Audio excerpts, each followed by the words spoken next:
இருந்திருக்கோம். அப்ப இவரை சும்மா விடலாமா? பாவம் நம்ம போய் தலையெடுத்து வந்துடலாம் நினைச்சோம். யோ மாப்பிளே, மாப்பிள மாடு மேய்க்க சம்மதம் இல்லை என்று சொன்னால் அரக்கணைக்குள்ள எனக்கு சம்மதம் இல்லை, நேரமாகிறது, மாடுகள் கலையுது, நான் போறேன், நீர் இருக்கே.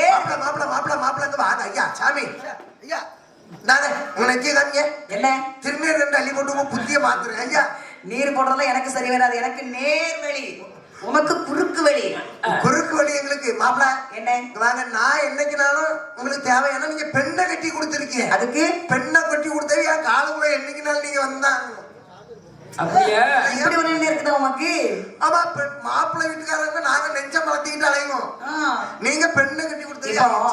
உமக்கு மாடு வைக்க சம்மதம்னா சொல்லும், அரக்கனை கொண்டுட்டு வாரேன், இல்லன்னா என்னால முடியாதியா. மாப்பிள்ள இப்ப நான் மாடு மேய்க்கிறேன் அவ்வளவுதானே. ஆமா, ஆபத்துக்கு பாவம் கிடையாது, ஆபத்துக்கு பாவம் கிடையாது. அதனால இப்ப மாடு மேய்க்கிற போங்க அப்படி சொன்ன முடியாது. வேற எப்படி சொல்லணும்? இந்த ஈசன் மாடு மேய்ப்பேன்னு என்ன பார்த்து சிரித்த முகமா சொல்லணும்.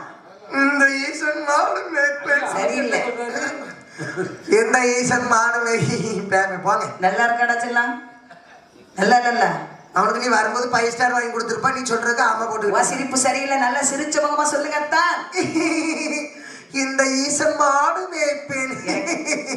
காதுல தேன் பாஞ்ச மாதிரி இருக்கு மாப்பிள்ளை. கொன்னுட்டு அதுக்கு முறை வச்சுக்கிட்டேன். அதான் மாடு மேய்ப்பேன்னு சொன்னா மட்டும் போதாது, அதற்கு தகுந்த கோலத்தையும் எடுக்கணும். என்ன கோலத்தை எடுக்கணும்? கீழே போட்டுருக்க கோலத்தையே அல்லணும். தாடி எடுக்கணும், தலைய மொட்டை அடிக்கணும், பூ நூலை கலட்டணும், பொற்பிரம்பை தூர போடணும், யோக வேஷ்டி எடுக்கணும், ருத்ராட்சமாலே கலட்டணும், தடி கம்ப கையில வாங்கணும். மாப்பிள மாடுகளை பத்துவதற்கு கையில வச்சுக்கிடணும். மாப்பிள தாடி எல்லாம் எடுக்கணும்னா துணி வச்சு கட்டிக்கிட்டேன். ஆமா, இதுல கம்பதி கையில இருந்திருக்கல, மாட்டுக்கு நடுவுல மண்ணில மாடு அங்கங்க கலைஞ்சு போட அப்ப அப்படி தட்டி எடுத்து நிரப்ப அனுப்பணும். நல்லா வயக்காட்டுக்குள்ள போனா தோட்டத்துக்காரங்க என்ன பண்ணுவாங்க? என்ன பண்ணுவாங்கன்னா 2 கொம்பு கடையில மத்தியில ஒரு போடு. மாப்பிள கொம்பு கடையெல்லாம் போடக்கூடாது. மாப்பிள இது என்னது? இது சீக்குழல். இதுல 7 ஓட்டை இருக்கு. அது ஒரு ஓட்டை இருக்கிறது உங்க சங்கு. இது புல்லாங்குழல். ஊதி பாக்கட்டா? 7 சுரம் இருக்கிறதான் ஐயா.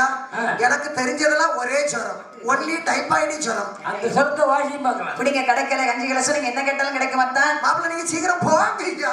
அத்தான் இந்த கடைக்கலை கஞ்சிகளை மறிப்போனால் அது கைலாச மலை இதற்கு ஈடுபடாது. ஆமா, அந்த மண்ணு வாட்டுக்கு இவ்வளவு ஒரு பெருமை. போங்க தலை. ஒன்னே ஒண்ணு உங்களை சொல்லன்னு எனக்கு ஒரு ஆசை. என்னதுயா? யோ பரமக்கோடாரே. மாப்பிள்ள மாப்பிள்ள இப்ப நீங்க என்ன வார்த்தை சொன்னீங்க? பரம கோணாரன்னு என்ன பார்த்து சொன்ன மாதிரி? பரம சிவனேன்னு சொன்னேன் ஐயா. ஐயா வா காதுல அப்படி கேக்குது ஐயா. நான் எப்படிடா சொன்னேன்? அத்தா பசு மாடுகள் அத்தனை பதனமா இருக்கட்டும், நான் போயிட்டு வருகிறேன், நேரமாகிறது. போயிட்டு வாங்க. அப்படி என்று சிவபெருமானை மனதில் நினைத்தபடி மாடு வைக்க செய்துவிட்ட என்பெருமா எப்படி வருகின்றார் செண்டால அரங்கனையோ அரங்கனையோ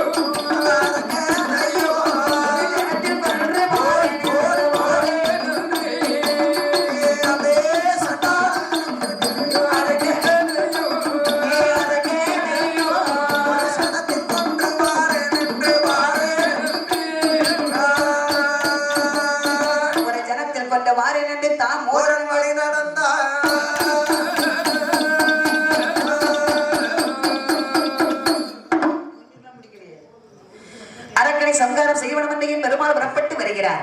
வரும்போது நினைக்கிறார் இதே ரூபத்தோடு சென்றமையானால் வல்லரக்கன் நம் தலை இறந்து விடுவார். அப்படின்னா நம் வல்லரக்கனை கொள்வதற்கு என்ன ரூபத்தோடு செல்ல வேண்டும்? ஒரு பெண்ணாகவே சமைந்து சென்றுமானால் அவன் மெய் மறந்த அந்த சத்தியத்தை மறந்து விடுவார். ஆமாமா, என்று எம்பெருமான் ஒரு பெண்ணாகவே சமைந்தார். சரி, வச்சி வச்சி என்று கண்ணை பகட்டுகின்ற சேலையழகும் பல்லுதன் வெளியே வெள்ள தானம் சேரி வாணியழகும் அழகாகவே பெண்ணாக சமைந்து வனத்தில் வருகிறார். ஆமாமா, வல்லரக்கன் அங்கிருந்து வாரா. சரி, பெண்ணை கண்டவுடனே மெய் மறந்தார். ஆமா, பெண்முடி உன்னை திருமணம் முடிக்க வேண்டும் என்று விரும்புகின்றேன். ஆசை மொழிகளை பேசுகிற அரமனைக்கு வாயன் அழைத்தான். சரி, சத்தியம் செய்து தந்தால் லாஸ்டிகரே உனக்கு பெண்ணாக இருப்பேன் அப்படின்னார். உனக்கு என்ன சத்தியங்கள் செய்ய வேண்டும்?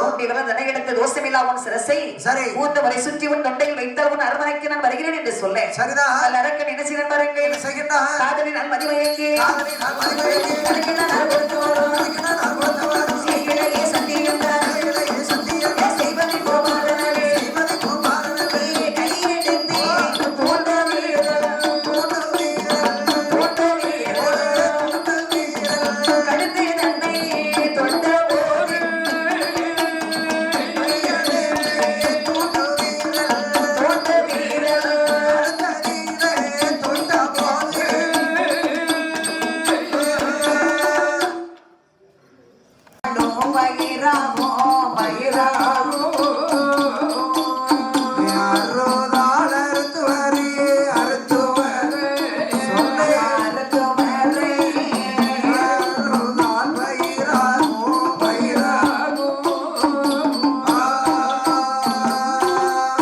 என்றால் அப்படி சகல வளங்கள் பொருந்திய நாடு. அது எந்த நாடம்மா? நீர்வளம், நிலவளம், கார்வளம், பொன்வளம், பொருள் வளம், கண்ணல் வளம், சென்னல் வளம் என்று சொல்லக்கூடிய அத்தனை வளங்களும் ஒருங்கே அமையப்பட்ட நன்னாடு எதுவென்று சொன்னால் அது எந்த நாடம்மா? வட மதுராபுரி என்று சொல்லக்கூடிய பொன்னாடு. சரி, அந்த வடமதுராபுரி ஆண்டு வரக்கூடிய அரசன் யார் என்று பார்த்தார்.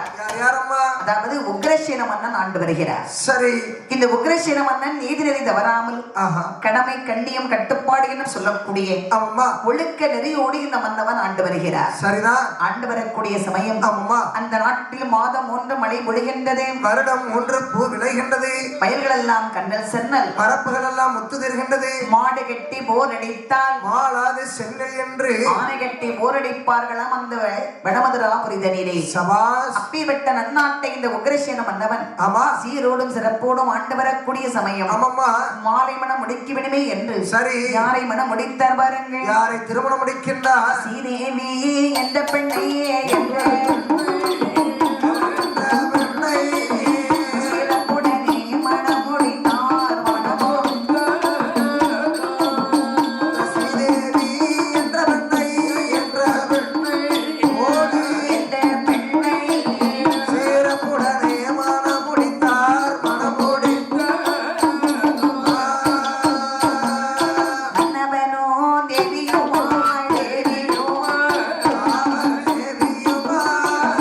மகிழ்ந்து வாசம் செய்து வரார் செய்தோ மன்னவனோ தேவியுமாய் அம்மா தேவியுமாய் எந்த வாசம் செய்து வரார் செய்துவார். வந்து வரும் நாளையிலே நாளையிலே மனுதலாள் சீதேவி செய்தேவி அம்மா வந்து வரும் நாளையிலே அம்மா நாளையிலே வானுகளால் ஸ்ரீதேவி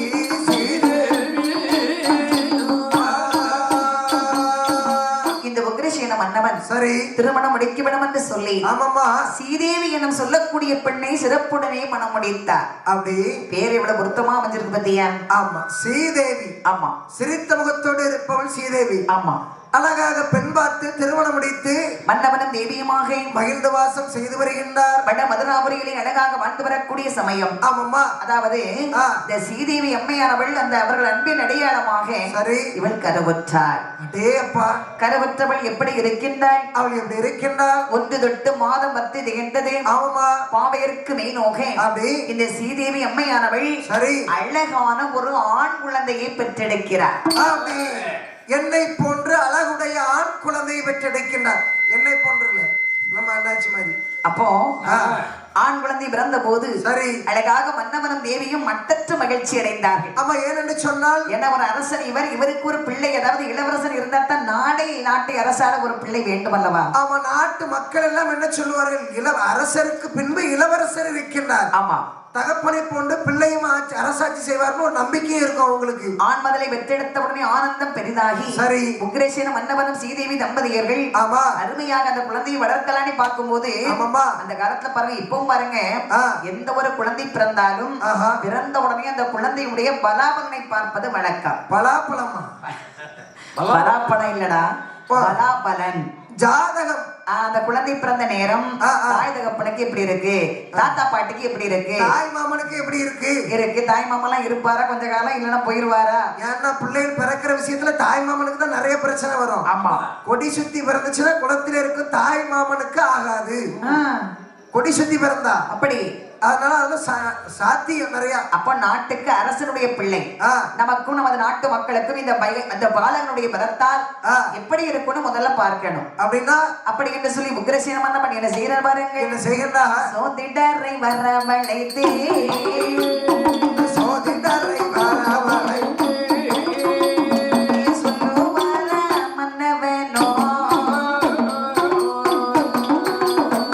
சோதிடரை வரவழைத்து சோதிடரை வரவழைத்து சொல்லுவாரா பட்டாங்கோ பிறந்த பிள்ளை பலன தேவோ ஐயா பெருமையோட பார்க்க வேணும் என்று சொல்ல மன்ன வேணும் அது ஏது செய்த சோதிடரோ பாலாலை பரல்களுவி பாலாலை வரங்களுவி பஞ்சாங்கோ தனெடுத்தார் பாலாலை வரங்களுவி பாலாலை பரல்களுவி அதை பஞ்சாங்கோ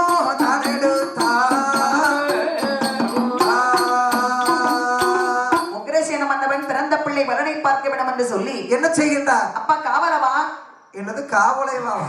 காவலவா காவல இல்லடா காவலவான்னா தூதுவா ஐயா ஐயா ஏய் இத வந்து என்ன இவ்வளவு மிரட்டி ஐயா? உடனே சென்று நம்ம அரண்மனை சோதரிசி அழைத்து வாடா பாரு சேர் போட்டு எத்தனை பேர் வரிசையா உட்கார்ந்துட்டு சின்ன பையனும் இருக்கான்னு ஏ பாருங்க. வரிசை எத்தனை பேர் உட்கார்ந்து இருந்தாலும் ஆ. யார் தெச்சன குறைய கேக்குறாங்களோ அவங்கள கூட்டிட்டு வா அப்ப நம்ம குடும்ப சவாரியை அழைச்சிட்டு வரணும். நம்ம அரண்மனை சோதரிசி அழைத்து வாப்பா ஐயா யாரையா வாங்க வாங்க என்ன இது வேற எது நோய் வந்துச்சா? இல்ல, என்னய்யா ஐயா சோதனரே என்ன தங்களை இப்பொழுதே மன்னர் அழைத்து வர சொன்னார். இதோ வருகின்றேன் மன்னா அவர் எப்பவும் ஃப்ரீயா தான் பார்த்திருக்கிறார். மன்னா என்ன அழைத்த காரணம் என்ன? ஐயா ஆ.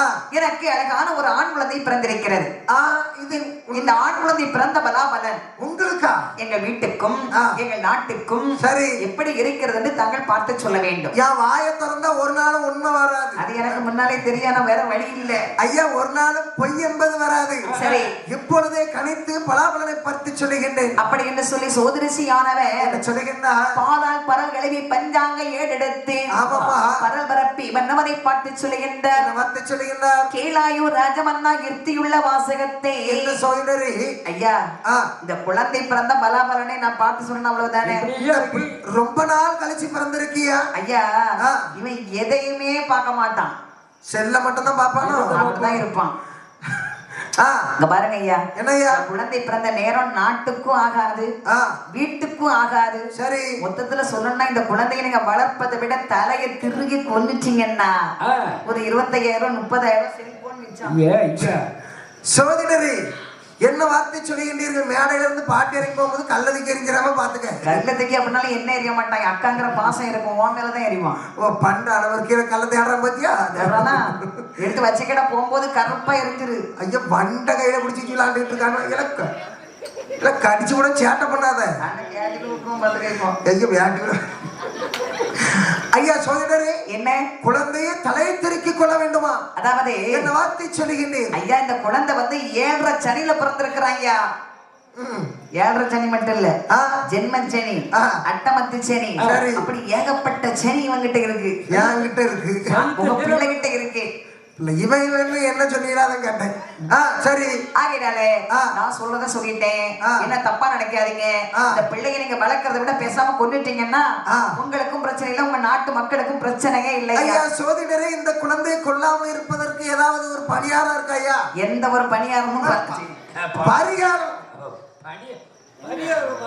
அது குடிச்ச காப்பியில நாக்க அப்படி இப்படிமா வழுவுது, ஒண்ணும் செய்ய முடியல. வடை வேற கொண்டு வரேன்னாவ இன்னைக்குள்ள கொண்டு வந்துருவாங்களா இல்லன்னா நாளைக்கா? என்ன நாளைக்கு ராத்திரி நானும் சரி ஞாபகப்படுத்தலாம் அடிக்கடி வடன்னு சொல்லிட்டு தான் இருக்கேன். அப்போது பலாபலனை பார்த்து மன்னவன் சொன்ன சோதரிசி சொன்ன உடனே ஆமா பார்த்தார் உக்ரசேன மன்னவன். என்ன அதாவது எத்தனைதான் ஆகாத பிள்ளையா இருந்தாலும் ஆமா கொல்றதுக்கு மனசு வரும் ஐயா. தலையில் காயம் இருந்தால் தலையோட எடுக்க முடியுமா? காயத்தை எப்படி மருந்து போட்டு ஆத்தலான்னு தான் பார்க்க முடியும். ஆனாலும் இப்ப நமக்கு ஆகாதுன்னு சொன்னாலும் பரவாயில்லை, நாட்டு மக்களுக்கு ஆகாது என்று சொல்லுகின்றார். அப்ப நம்ம இந்த பிள்ளையை வளர்க்கவும் முடியாது, கொல்லவும் முடியாது. அப்படிங்கிறனால என்ன செய்வதுன்னு கணவன் மனைவி யோசிக்கிறாங்க. அப்பதான் உக்ரசேன மன்னன் பார்த்தா, ஆமா சீதேவி நம்ம நாட்டு மக்களுக்கு ஆகாது என்று சொன்ன பிறகு இந்த பாலகனை நாம் வளர்ப்பது தவறு.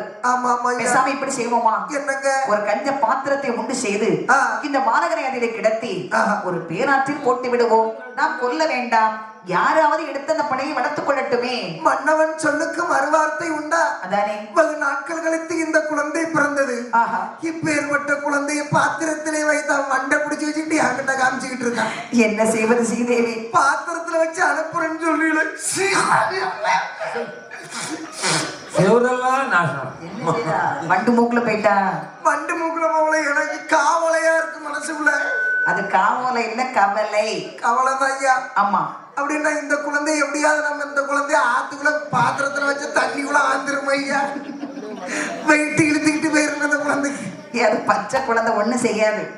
சரி உங்க இஷ்டம் எதுவும் அதை செய்யுங்க அப்படி என்று சொல்லி மறு வட வாங்குறதுக்கு அனுப்பி விட்டாச்சு. மன்னவனும் தேவியுமாக என்னையா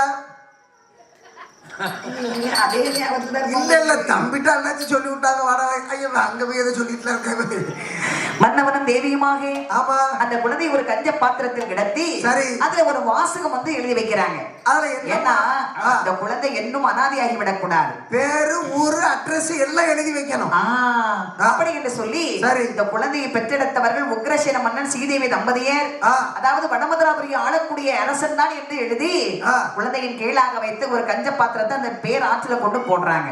அழகா எழுதி அழகா குழந்தைய பத்திரமா பஞ்சனையில கிடத்தி அந்த குழந்தைய அழகா ஆற்றில கொண்டு விடணும். ஆற்றில் விடக்கூடிய சமயம் ஆமா அந்த கஞ்ச பாத்திரமானது எப்படி வருகிறது பாருங்க. எப்படி வருகின்றது? தள்ளி தள்ளி அலையும் மிதந்துதா, தள்ளி தள்ளி அலையும் மிதந்துதா, தக்கதோர் கஞ்ச பாத்திரமும் வரே, தக்கதோர் கஞ்ச பாத்திரமும் வரே, உள்ள மந்திரகிரி நகர் தன்னிலே, உள்ள மந்திரகிரி நகர் தன்னிலே, உற்ற ஆனை அரசன் திருத்தேவி, உற்ற ஆனை அரசன் திருத்தேவி, தோழி பெண்கள் சூழவே வந்துதான், தோழி பெண்கள் சூழவே வந்து, தொந்தம் என்று சிலம்பு புலம்பிட, சொந்தம் என்று சிலம்பு புலம்பிட, வாலிபப் பெண்கள் தீர்த்தமும் ஆடிட, வாலிப பெண்கள் தீர்த்தமும் ஆடிட, வந்துதான் பெண்கள் நிற்கின்ற வேளையா, வந்துதான் அங்கே நிற்கின்ற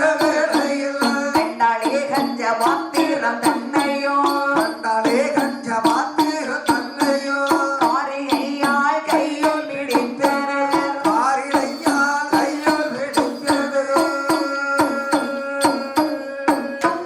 அதாவது கஞ்ச பாத்திரத்தை அப்படியே ஆற்றில போட்டு விட்டாங்க பாரு. போட்டு விடக்கூடிய சமயம் இந்த ஆற்றிலே மிதந்து ஆமா. கஞ்ச பாத்திரம் அப்படியே மிதந்து கொண்டு வருகிறது. மிதந்து மிதந்து என்ன அழகா வருது ஏறி. பத்தியா நான் சொன்ன உடனே அங்க திருப்புறாங்க வண்டிய. பெட்டி இதுல வச்சா காலியாயிரும் தம்பி. இடம் பெட்டிக்குள்ள ஏதாவது இருக்கா? நாளைக்கு தான் தருவேன்னு சொல்லி பாரு. பெட்டி ஃபுல்லா உளுந்த வடையும் பருப்பு வடையும் தின்னுட்டு காலையில வயிறு ஊதிக்கிட்டு கட்டங்கன்னு கொண்டு வந்துட்டான். ரெண்டு ரெண்டு கொடுத்துட்டு போய் ஏதாவது ஒரு வடையா இருந்தாலும் பரவாயில்ல. உருவத்தை பார்த்து கொடுக்கணும் தம்பி. இந்த உருவத்துக்குலாம் ஒரு வடைங்கிறது ஒரு பள்ளி இடங்கள தம்பி நிற்கும். தம்பி உங்களுக்கு பாசமா வடைதாரா? தாத்தா கொடுக்காத சும்மா இரு. தாத்தாக்கு பல்லு இல்ல. ஒன்னே ஒன்றுதான் வாங்கியிருக்கேன் தாத்தா. ஒன்னே ஒண்ணு கண்ணே கண்ணுன்னு வாங்கியிருக்கோண்டா. கழுத்துல அடங்க செயல கலத்திட்டு விட்டுருக்கேன். தள்ளி தள்ளி அலையில் மிதந்து தானே வருகின்றது கஞ்ச பாத்திரம். மிதந்த அலைகள் அப்படியே வந்துட்டு இருக்குது. நேரம் எங்க வருது பாருங்க. எங்க? அதாவது மந்திரகிரி நாட்டுக்கு வருகிறது. ஆமா ஆமா. மந்திரகிரி நாட்டை ஆளக்கூடிய அரசன் யார் என்று பார்த்தால் யாருமா? அதாவது ஆனை அரசன். ஆனை அரசன். ஆனை அரசன் அந்த நாட்டை சீரோடும் சிறப்போடும் ஆண்டு வரக்கூடிய சமயம் அவங்களுக்குன்னு ஒருத்தவங்க இருப்பாங்கல்ல. ஏய்யா பின்னாடி ஒரு தாத்தா இருக்காங்க, கொடுத்துருமா. ஏய்யா அந்த தாத்தா குடும்பம் இல்லைன்னா அந்த தாத்தா திருநீர் அள்ளி போட்டுவாரு. வடைய கொடு. ஒரு சேர்ல வச்சு எடுத்து கொடுங்க, தட்டுல வச்சு. அந்த நாட்டை ஆளக்கூடிய அரசன் ஆனை அரசன். அந்த நாட்டை ஆளக்கூடிய அரசன் ஆனை அரசன், அவருடைய மனைவி திருத்தேவி. இவங்க ரெண்டு பேருக்கும் திருமணமாகி பல வருடங்களாகியும் ஒரு குழந்தை செல்வம் இல்லை. ஆமா, எந்த ஒரு குறைகள் இல்லாவிட்டாலும் மதலை இல்லாத குறையினாலே இவர்கள் இரண்டு பேர்களும் மனக்கவலை அதிகமாகின்றது. மனக்கவலை கொண்ட மங்கையானவள் அழுது விளவிக் கொண்டிருக்கும் போது ஆமாம்மா அந்த சேடியர்கள் வந்து சொல்றாங்க, அம்மா ஏடி திருத்தேவி அம்மா, ஏனம்மா தினமும் இப்படி அழுதுகின்றீர் வெடிக்கின்றீர்கள்? இந்த வயிற்றுல ஒரு புழு பூச்சி உண்டாகும் இல்லைங்க. இந்த விட தின்னுட்டு இல்ல, நாளைக்கு வந்துரும், கவலைப்படாதீங்க. கூறு கட்டவள அந்த புழு பூச்சி இல்ல, ஒரு பிள்ளை பூச்சி உண்டாகும் இன்னைக்கு. அம்மா வாரவதி சரியாக இருந்தால் கண்டிப்பா உங்களுக்கு குழந்தை பிறக்கும்மா. நான் போகாத ஆஸ்பத்திரி கிடையாது, பார்க்காத டாக்டர் கிடையாது. அவளை யாரும் பார்த்துட்டு எனக்கு ஒண்ணு இல்லைன்னு காணுவேன். ஒரு குழந்தை இல்லைங்கிறான். இங்க பாருங்கம்மா, இப்படியே அழுது கொண்டிருந்தால் எந்த பலனும் இல்லை. பாருங்க, நம்ம வாங்க அப்படி இன்னைக்கு பேராற்றில் நிறைய தண்ணீர் வருகிறது, அந்த ஆற்றில சென்று நீராடி வருவோம்மா. போகும்போது அந்த என்ன உள்ள தள்ளி விட்டுருங்கடி, இனிமேல் அப்படி பேசாதீர்கள் அம்மா. பிள்ளை இல்லாம அந்த நாட்டுல இருந்து என்னத்துக்கு, பாருங்கள் போகலாம் சரி என்று சேடியர்கள் அழைத்துக் கொண்டு நீராட வேணும் என்று சொல்லி சரி அந்த ஆற்றுக்கு அரசி அழைத்து வருகிறார்கள். வந்து அழகா நீராடி கொண்டிருக்கும் போது இந்த கஞ்ச பாத்திரம் அங்கிருந்து அப்படி மிதந்து வருகிறது. கண்டார் தோழியர்கள். ஆமா அம்மா என்னடி அங்க பாருங்க, ஏதோ ஒரு பெட்டி மிதந்து வருது. அது வடபெட்டி. ஆத்துல பாருங்க அம்மா. கேடி தோழிகளே, வெகு தூரத்தில் இருந்து அலைகளை தள்ளி தள்ளி மிதந்து வருகின்றது. ஆமா, ஒரு பேழை போல இருக்கிறது. கேடி ஆமாடி, ஆமா ஆமா. அம்மா என்னடி? அம்மா ஆற்றில் தானே வருகிறது. ஆமா, என்ன வந்து தெரியவில்லை, நாங்கள் பிடித்து வரட்டுமா? அம்மா தோழிகளே, என்ன இந்த நாடு யாருடையது? உங்களுடையது. அப்படி என்றால் நாட்டில் வரக்கூடிய ஆறும் எனக்கே சொந்தமானது, வரக்கூடிய பேழகையும் எனக்குத்தான் சொந்தமானது. சரி, நான் தான் சென்று பார்த்து வருவேன். வேண்டாமா, நாங்க பிடிச்சு கொண்டு வரோம்மா, நீங்களா அங்க போக வேண்டாம்.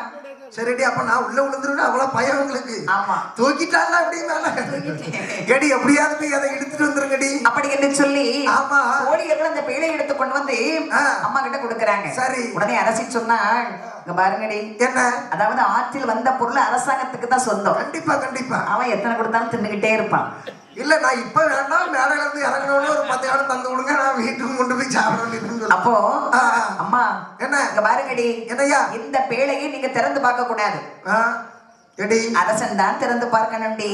அரசன் நீ ஒரு மாதிரி நெளியறிய என்ன? ஏன் புருஷன் அரசன், அதான் சொல்றேன்.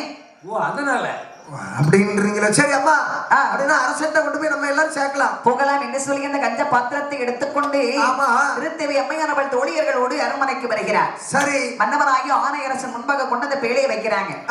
சேடியர்கள் சென்ற உடனே ஆணையரசன் அந்த பேழையை திறந்து பார்க்கிறார். ஆமா, பார்க்கும் போது உள்ளே அழகான ஒரு ஆண் குழந்தை. என்ன அப்பமே குரல் வேற மறந்து இப்ப வேற மாதிரி வட தின்ன பிறகு எதுவும் தெரிஞ்சது அப்படின்னா குழந்தை அழகா சத்தம் போடுது. ஆண் குழந்தையை பார்த்த உடனே இரண்டு கண்ணும் இல்லாதவர்களுக்கு அந்த கண் கிடைத்த எப்படி ஒரு சந்தோஷமாக இருக்குமோ அவ்வளவு சந்தோஷத்தோடு அந்த குழந்தை ஓடோடி எடுக்கின்றார்கள். என்ன செய்தார் பாருங்கள், செய்கின்றார். சந்தோஷம் பெரிதாகி சந்தோஷம் பெரிதாகி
பேசின மாதிரி நாளை பக்கத்துல கேட்டுட்டு இருக்கானே இவன் பேசுவான நம்மள பார்த்தா அனாதன்னு சொல்லி இவர் சொன்ன வார்த்தை அவன் நோட்ல எழுதிட்டு இருக்கான். சரி, இவன் பேசுற மாதிரி இவன் வீட்டுல போய் சொல்லி உங்க அப்பா அம்மா நாளை நம்மை பேசுவார்களே. ஆமா, நாளைக்கு அவங்க அப்பா அம்மா ஊர் முழுக்க சொல்லுவாங்களே, நமது அப்பா ஆண்டது போல இந்த நாட்டை நாம் ஒரு அரசனாக அமர்ந்து ஆள முடியுமா? முடியாதல்லவா? ஒரு அனாதை பையன்.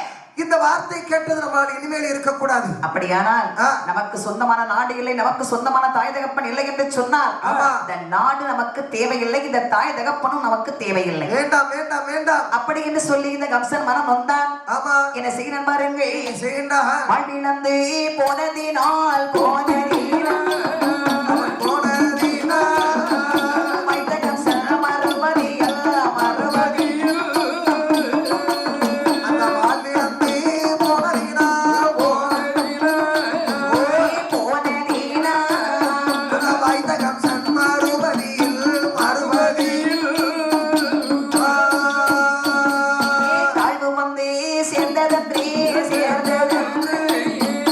சேர்ந்ததன்றே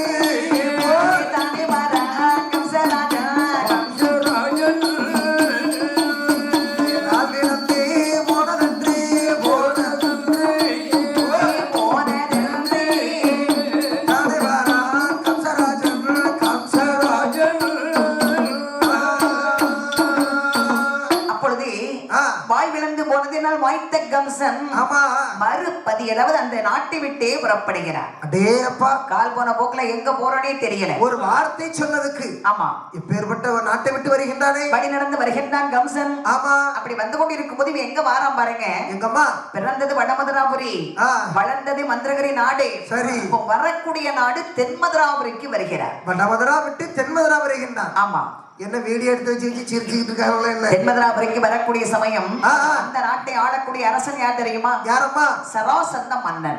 சரி, அதாவது ஒரு சின்ன நாடு, சின்ன நாடாக இருந்தாலும் ஒரு வளமை பொருந்திய ஒரு நாடு. ஓ, எங்க ஊர் மாதிரி. ஆமாமா, 3 வீடு இருக்கும். 3 வீட்டுக்கு ஒரே தெரு. ஒரு உடங்காடு சும்மா இருவாய வச்சுக்கிட்டு 3 வீட்லயும் 3 வீடு தவறாம 70 வயசு பாட்டி கரைச்சல் இல்ல, முத்தத்துல உட்காந்து இடிச்சுக்கிட்டு இருப்பா. வேற ஒண்ணும் கிடையாது. அப்போ சின்ன நாடு, வளமை பொருந்திய ஒரு நாடு. சரி, இந்த நாட்டை கைப்பற்றன்னு சொல்லி பல தேசத்து அரசர்களுக்கு எண்ணம். ஆமா ஆமா ஆமா, சராசந்தனை கொல்லணும், இந்த நாட்டை நாம் கைப்பற்ற வேண்டும். ஆமா, அப்படி என்று இவர்கள் எண்ணம் கொண்டு இருக்கும் போது இந்த கம்சன் அந்த தென்மதுராபுரிக்குள் வருகிறார். சரி, வந்து கொண்டிருக்கும் போது ஆமா அங்கே வசுதேவர் என்று சொல்லக்கூடிய ஒரு ஆசார். யாரு? ஆசாரி. மரம் வெட்டுறதுக்கு இந்த பலகெல்லாம் செஞ்சு கொடுக்குற ஆசாரி. ஆசாரி இல்லடா, ஆசிரியர். படிச்சு கொடுக்கக்கூடிய ஒரு வாத்தியார். அதாவது ஆனை ஏற்றம், குதிரை ஏற்றம், மல்லடவு, சிலம்பு தொழில், கத்தி சண்டை, கம்பு சண்டை, வில் வேட்டை. ஓ, ஜாரு. சார் சார் சார் சார் வாத்தியார். இந்த வசுதேவர் பல மாணவர்களை அமர வைத்து ஆணையற்றம், குதிரையற்றம் என்று சொல்லக்கூடிய பல வித்தைகளை கற்றுக் கொடுத்திருக்கின்றார். இந்த கம்சன் அந்த பாதை அப்படியே வந்துட்டு இருக்கிறார். வரக்கூடிய சமயம் இந்த வசுதேவர் படித்து கொடுக்கக்கூடிய பாடங்களை எல்லாம் இவன் பாக்குறான். ஓரமா நின்று பார்த்துக்கிட்டு இருக்கான். பார்த்தா உங்க அரசனுடைய பிள்ளை பாத்தீங்களா? அந்த ரத்தம் தான் உடம்புல ஓடுது. ஆமாமா, அப்படியே இவர் சொல்லி கொடுக்கக்கூடிய பாடங்களை எல்லாம் இவன் அப்படியே தனியா மறைந்திருந்து இவன் இங்க இருந்து இந்த கையசைப்பு வெள்ளி எப்படி தொடுக்கின்றார், எப்படி ஆணையற்றம் ஏறுகின்றார்கள், பரியற்றம் எப்படி ஏறுகின்றார்கள், கத்தி சண்டை, வான் சண்டை, மல்யுத்தம், வில்யுத்தம் என்று சொல்லக்கூடிய அந்த வித்தைகளை எல்லாம் இவன் மறைந்திருந்து செய்து கொண்டிருக்கிறார். ஆமா, அப்ப அந்த வசுதேவர் இதை அப்படியே உற்று நோக்குறார். சரி, பார்க்கும்போது இந்த கம்சன் மறைந்திருந்து இவர் என்னென்ன சொல்றாரோ அதை அப்படியே செஞ்சிட்டு இருக்கிறார். அந்த கல்வியிலேயே மக்களுக்கு பொதுவா பாலகனுக்கு 4 புத்தி இருக்கும். பொதுவா இப்ப ஒரு குழந்தை எடுத்துக்கிட்டோம்னா 4 குணம் படைத்திருப்பார்கள். எப்படி? ஒன்று கற்பூரம், இன்னொன்று கரித்துண்டு, அடுத்தபடியாக வாழை மட்டை, இன்னொன்னு மண்ணு. முதலா கற்பூரம் சொன்னமே, ஆமா, சொன்ன உடனே கப்புன்னு பிடிச்சுக்கிட்டோம். இப்ப எனக்கு நீ ஒரு வார்த்தை சொன்ன உடனே நான் தீ பிடிக்கணும். ஆமா, தீ பிடிக்கணும். ஆமா, அதாவது கப்புன்னு ஒரு வார்த்தை சொல்லி கொடுத்தா மறுநாள் காலையில அந்த வார்த்தைன்னு சொல்லணும். சரி, அதுதான் கற்பூர குணமுடையவர்கள். ஆமா, இந்த கரித்துண்டுன்னு சொன்னனே, இந்த பின்னாடி இருக்கான்ல, ஆமா, ஆனா அவனாவ 7 நாள் சொல்லி கொடுத்தா கொஞ்சம் தேறி வந்துருவான். ஊதுன்னு ஊதுனா கொஞ்சம் கொஞ்சமா தீ பிடிக்கும். 3வது வாழை மட்டையில நம்ம ஒரு பெட்ரோல மண்ணெண்ணெய் ஊத்தி தீ கொடுத்தோம்னா என்னத்தை தான் தீய கொடுத்தாலும் தீ பிடிக்காது. அந்த பவர் இருக்கிறவரை கொஞ்சம் எரியும். அது வேற யாரெல்லாம் மத்தியில இருக்காவல்ல நம்ம அக்கா, அந்த பவர் இருக்கிறவரை கொஞ்சம் குப்பு குப்புன்னு எரியும். அப்புறம் அந்த ஸ்மெல் போன உடனே அதோட அணைஞ்சு கிடக்கும். அடுத்தது மண்ணு. எவ்வளவுதான் தீ பத்த வச்சாலும் மண்ணுல தீ பிடிக்குமா? ஆமா, பாரு, மண்ணுல தீ பிடிக்குமா? உனக்கு காதல கூட 2 கம்பளை குத்தி விட்டுருவாங்க. அதான் கல்வியில் குணம் 4. அப்போ இந்த கம்சன் மறைந்திருந்து அப்படியே செஞ்சுட்டு இருந்த பாருங்க. இத வசுதேவர் உற்று நோக்குறார். நமது முன்னால் இருக்கக்கூடிய மாணவர்கள் கூட இவ்வளவு அக்கறையாக நாம் செய்து கொடுக்கக்கூடிய சொல்லிக் கொடுக்கக்கூடிய பாடங்களை அவன் செய்யவில்லை. அவன் மறைந்திருந்து இவ்வளவு அழகாக செய்து கொண்டிருக்கிறானே, அடே அப்பா, முதல்ல யாருன்னு கேட்போம், விசாரிக்கணும் அப்படின்னு வசுதேவர் கம்சனை கூப்பிடுறார். அப்பா சிறுவரே, ஐயா இங்க வா. இத வந்து விட்டேன் ஐயா. உனக்கு எந்த ஊரப்பா? தெரியாத ஐயா, கால் போன போக்காக தடம் போன போக்காக வருகின்றேன் ஐயா. உன்னை பெற்றவர்கள் தெரியாது. அப்படி என்றால் அனாதை என்று சொல்கிறாயா? தாயும் இல்லை, தகப்பனும் இல்லை, கூறுவதற்கு ஊரும் இல்லை, சொல்வதற்கு பெயரும் இல்லை. உன் பெயர் என்னப்பா? கம்சன் ஐயா. கம்சன். ஆமா, இதுக்கு மேல நீ தாய் இல்லை, தந்தை இல்லை, நான் ஒரு அனாதை என்று நினைக்கவே கூடாது. சரி, உனக்கு நான் இருக்கிறேன். தாங்கள் இருக்கின்றேன். தாயாக, தந்தையாக, குருவாக ஐயா உனக்கு நான் இருக்கிறேன் அப்பா. மிகவும் சந்தோஷம் ஐயா. சரி, நான் சொல்லிக் கொடுக்கக்கூடிய வித்தை எல்லாம் மறைந்திருந்து கற்றுக்கொண்டிருந்தாயே ஐயா, உனக்கு படிக்க விட ஆசையாக இருக்கிறதா? தாங்கள் கற்றுக் கொடுக்கக்கூடிய வித்தைகளை அனைத்துமே எனக்கும் கற்றுக்கொள்ள வேண்டும் என்ற ஆசை இருக்கின்றது. அவ்வளவுதானே? இருந்த போதிலும் என்னுடைய மாணாக்கனாக சேர்ந்து கொள். நான் உனக்கு என்னென்ன வித்தைகளை சொல்லிக் கொடுக்க வேண்டுமோ அத்தனை கற்றுக் கொடுக்கிறேன். என்னால் ஒரு விஷயம் மட்டும் இல்லையே என்னிடத்தில். என்ன? தங்களுக்கு கற்றுக் கொடுப்பதற்கு பதிலாக கொடுப்பதற்கு குருதட்சணை குருதட்சணை என்பதற்குரிய காணிக்கை என்னிடத்தில் இல்லை ஐயா. கம்சா, உன்னிடம் குருதட்சணை இப்போ யார் கேட்டது? என்னிடத்துல மாணவனாக சேர்ந்து நீ படித்துக்கொள். எப்பொழுது உன்னால் குருதட்சணை எனக்கு கொடுக்க முடியும் நினைக்கிறியோ அப்ப நீ கொடு, நான் பெற்றுக் கொள்கிறேன். எப்ப கொடுக்கணுமோ கொடுங்க பாரு. 5000 ரூபாய் கொடுத்து சேர்த்து விட்டுருக்காங்க. இன்னும் ஏபிசிடி தெரியும் முண்டைக்கு கூமுட்டைக்கு. நீ காசே தரான்டான். படிக்கணும்னா ஒம்பாட்டுக்கு படி, ஒன்றும் பிரச்சனை இல்லை. அதான் எவ்வளவு படிக்கணுமா, படிக்கக்கூடிய பிள்ளைகள் படிங்கப்பா. படிக்கிற பிள்ளைங்கள் படிங்க. யாரெல்லாம் தெருவில் தட்டு எடுத்துட்டு போகணும்னு நினைக்கிறீங்களோ அவங்களும் தட்டு எடுத்துட்டு போங்க. எனக்கு கவலை கிடையாது. எனக்கு தேவை பீஸ். மாசம் மாசம் கரெக்டா வந்தா போதும். அப்படி என்று வசுதேவர் இந்த கம்சனை தன்னுடைய மாணவனாக சேர்த்துக் கொண்டார். ஆமா, அங்கே அழகாகவே மாணவனாக அமர்ந்து சரி இந்த வசுதேவரிடத்தில் என்ன என்ன பாடங்களை படித்து வருகிறான் பாருங்க. என்ன பாடங்களை படித்து வருகின்றார்?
கூடுவிட்டு கூடுபாய்தல் அப்படி என்று சொல்லி ஒரு அரசனுக்கு என்ன என்ன படிப்புலாம் தேவையோ அப்படி கம்சன் அழகாக வசுதேவரிடத்தில் படித்து வருகிறார். படிச்சு வர்றா ஆளும் நல்லா வளர்ந்து வர்றான். அவர்கிட்ட வரும்போது வயசு பாத்தீங்கன்னா ஒரு 5-6 வயசு 7 வயசுலதான் வந்தான். ஆமா, இந்த கல்விகளை முடிக்கும் போது வயசு பாத்தீங்கன்னா ஒரு 17-16 தாண்டிட்டு இருக்கு. படித்தவன் வளர்ந்து வரக்கூடிய சமயம் ஒரு நாள் அங்க என்ன நடக்கிறது பாருங்க. என்னம்மா, இந்த சராசனுடைய நாடு வளமை பொருந்திய ஒரு நாடு அல்லவா? ஆமாம்மா. இந்த நாட்டை கைப்பற்ற வேண்டும் என்று சொல்லி அசுரகுலத்திலே பிறந்த சிம்ம வாகனன் என்று சொல்லக்கூடிய ஒரு அசுரன். சரி, எப்படியோ சிம்ம வாகனன். சரி சரி. இவன் என்ன செய்யறான்னா வேண்டிய படைகளை திரட்டி கொண்டு சரி இதுக்கு சராசந்தனை கொண்டு அவன் நாட்டை கைப்பற்ற வேண்டும். ஆமா, அப்படி என்று ஆனைப்படை, குதிரைப்படை, காலால் படைகளோடு வேகமா புறப்பட்டு வருகிறார்.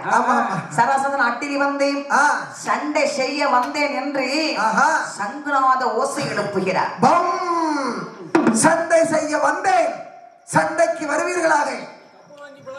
அப்படி என்று அங்க வந்து சங்குநாதம் தொழிக்கிறார். சரி, அடே சராசந்த மன்னவரை, என்னடா என்னோடு எதிர்த்து வா, எனக்கு கப்பத்தை கொடு, இல்லை உன் நாட்டை இப்பொழுது அழித்து விடுவேனடா. அப்படி இல்லை என்றால் உன்னுடைய நாட்டை என்னிடத்திலே கொடுத்து விட்டு செல்லடா. அப்படி ஒன்ன பார்த்தால் சராசந்த மன்னன் இவன் ஒரு அசுரன். ஆமா, இவனோடு நம்மால் எப்படி சண்டை செய்ய முடியும்? நம்மளால் போர் செய்ய முடியாது. ஆனால் நமது நாட்டை அழித்து விடுவேன் என்று சொல்கிறானே. நம்ம இருக்கிறது சின்ன நாடு, அந்த நாடு வளமையோடு இருக்கின்றது. நாட்டை காப்பாற்ற வேண்டும், நாட்டு மக்களை காப்பாற்ற வேண்டுமே, நாம் என்ன செய்வது? ஆக ஒன்றும் புரியவில்லையே. அப்படி என்று சராசந்த மன்னன் யோசிக்கின்றான். சராசந்தா வாடா வெளியே. அவன் போடுறான் சத்தம் போர்க்களத்துக்கு. இவனோடு எதிர்த்து சண்டை செய்ய வேண்டுமானால் கூட நமக்கு ஒரு ஆண் வாரிசும் இல்லையே,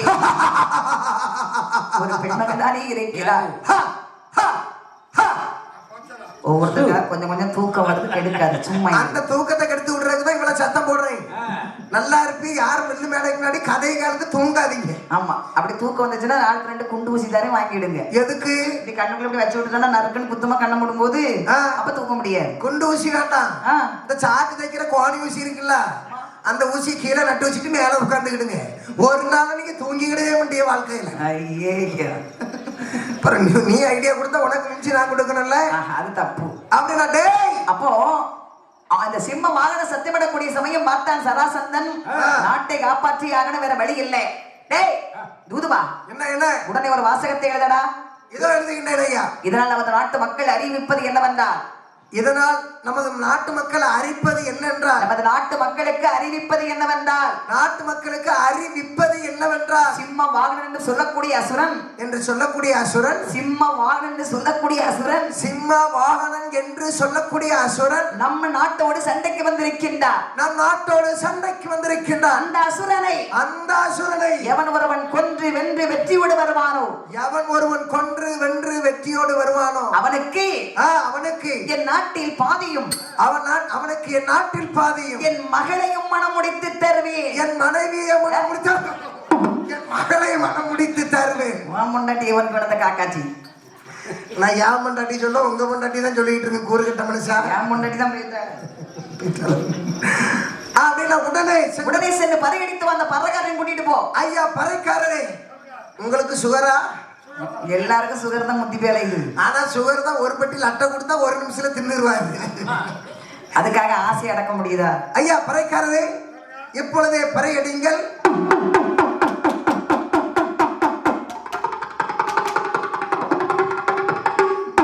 சுகர் ஏறிட்டு, நல்லதானே சுகர் ஏறிட்டு.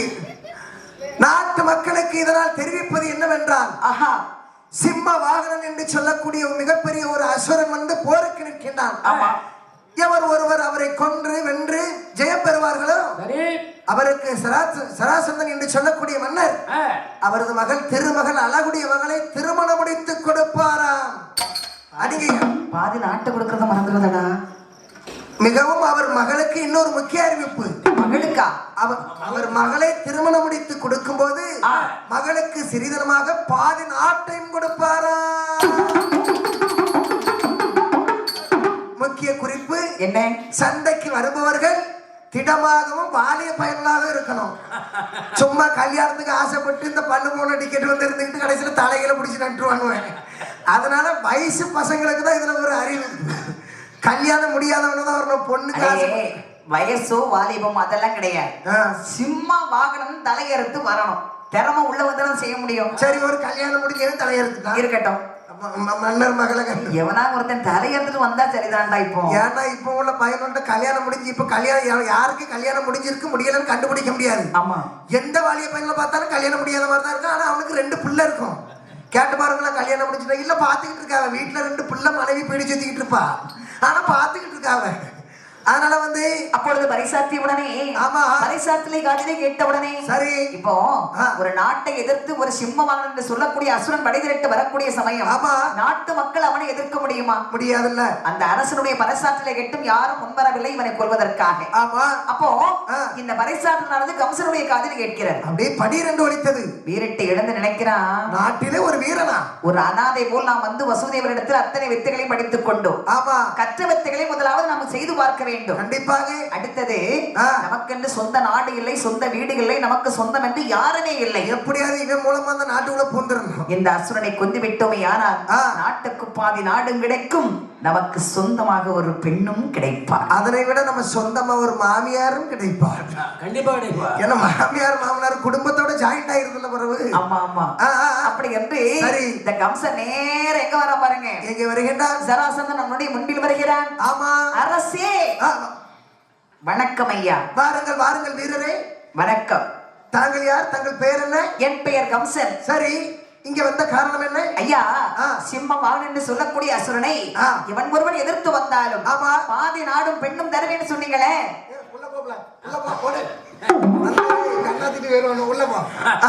அதற்காகத்தான் வந்திருக்கிறேன். தாராளமாக சென்று அவனை கொண்டு வாருங்கள். ஐயா, அதாவது அந்த அசுரனை கொண்டு வந்தார். சரி, பாதி நாடும் பெண்ணும் தருவீர்கள். அது பிறகு. ஆமா ஆமா. இப்பொழுது அந்த அசுரனை நான் கொல்ல வேண்டுமானால், சரி, எனக்கு தாங்கள் கொஞ்சம் படைகளை கொடுக்க வேண்டும். படையும் இல்லை, உளுந்த வடையும் இல்லை.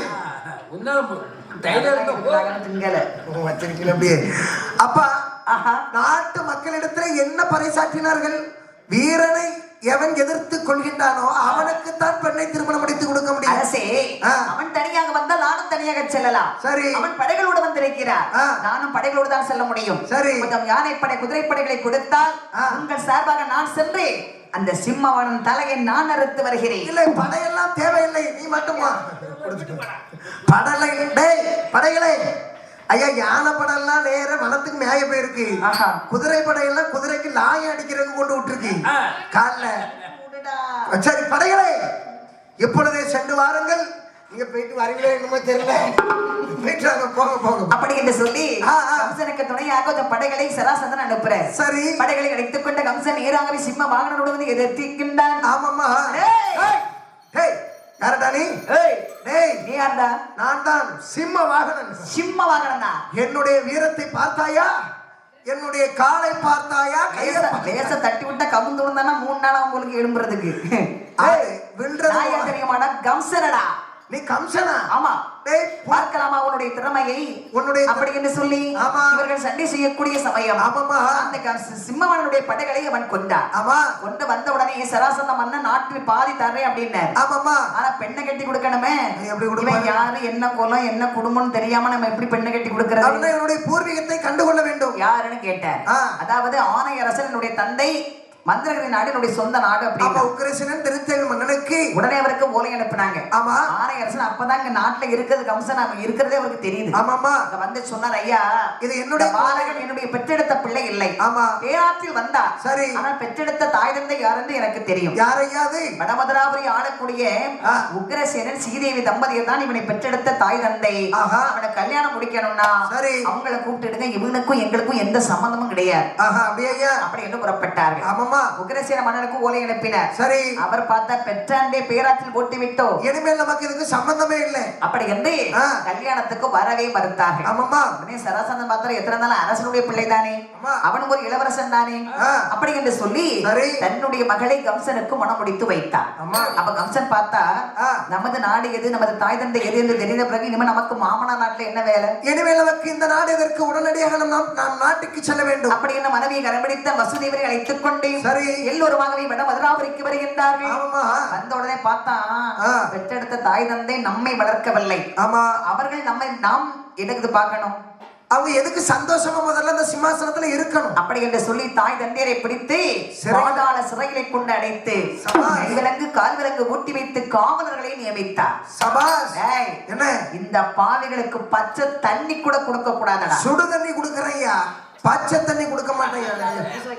சரி சரி, அப்படி என்று அடைத்தான். அடைத்து வைத்து விட்டு அவனுடைய தங்கை தேவகி ரோஹிணி, ஆமா, 2 பேரையும் வசுதேவருக்கு குருதட்சணை கொடுக்கணும் பாத்தீங்களா. பிடித்து திருமணத்தை நடத்தி வைத்தான். திருமணம் முடிந்தது. நாட்டை அவனே பட்டத்தை ஏற்றான்.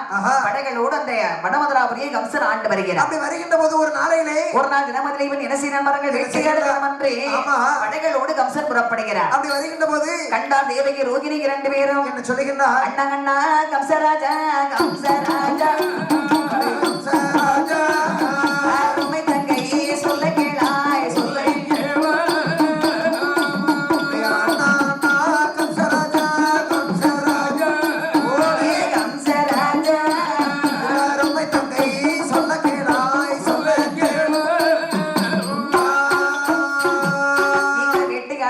பார்க்க வேண்டுமண்ணா. தங்கை கானகத்திலே கடுவாய் இப்படி சிங்கம் எல்லாம் உண்டு. முடியாது முடியாது என்று சொன்ன உடனே அப்படி என்ற உடனே ரதத்தில் எடுத்துக்கொண்டு அழைத்து செல்கின்றார். தங்கைமார்களை வசுதேவரை அழைத்துக் கொண்டு கம்சராஜன் வேட்டைக்கு வருகிறார். அப்படி வருகின்ற போது தங்கைமார்களை அமர வைத்து விட்டு கம்சன் வேட்டையாட. ஆமாமா, நல்ல வெயில் பாருங்க. அண்ணா எனக்கு தண்ணீர் தாகமாக இருக்கின்றதா? தூதுவர்களை அனுப்பி தண்ணீர் தேடி வரும்படி சொல்றான். ஆமாமா, தண்ணீர் கிடைக்காமல் காவலர் வந்து சொல்ல சரி கம்சன் தேடி வருகிறான். ஆமா, அப்போ தண்ணீர் கிடைக்கவில்லை. ஒரு மாமரத்தில் ஒரு மாங்கனை தொங்க கண்டான். சரிதான், அது அதிசயம் மாங்கனி. ஆமா, 12 வருடம் பூவாக இருந்து பிஞ்சாக இருந்து பழமாக பழுக்கும் அல்லவா. அந்த மாங்கனை அருந்தக்கூடியவர் துர்வாசக மகாமுனிவர். ஆமா, அவர் தவத்திலே சிறந்தவர். ஆமா, தவத்தை முடித்து விட்டு நீராடி வந்து மாங்கனையே வருகம்பர். மாங்கனி தானாக அருந்து கையில வந்து உட்காரும். ஆனால் அன்றைய நாளையிலே தங்கைக்கு தாகத்தை தீர்க்க வேண்டும். மாங்கனியை பறித்து தங்கைக்கு மகாமுனிவர் நீராட சென்று விட்டார். ஆமா, மாங்கனை பறித்து வந்து தங்கைமார்களுக்கு பங்கிட்டு கொடுத்தார். நீராடிட்டு வந்து பார்க்கின்ற போது மாங்கனியை காணவில்லை. யார் அருந்து